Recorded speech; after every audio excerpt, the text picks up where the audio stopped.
Playing with curves. For lines and polygons, segments can be curved. By default, the segment is a circular arc. To bend the segment, simply move the green handle. You can always return to the straight line by moving the green handle back to the little red dot in the middle.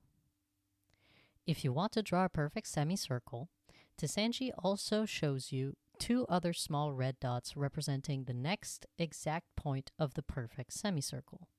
Tip: to draw a path around a perfect circle, make a straight line the length of the circle's diameter, bend the path into a first semicircle, duplicate it, mirror or rotate it 180 degrees, and snap it onto the first semicircle. Be careful.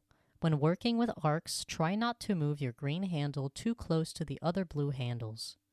When the two handles are very close together, they become more difficult to select.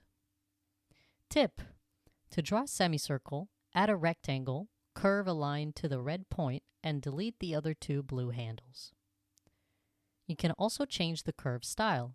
Switching from the circular arc to the custom curve will enable you to make several other types of curves.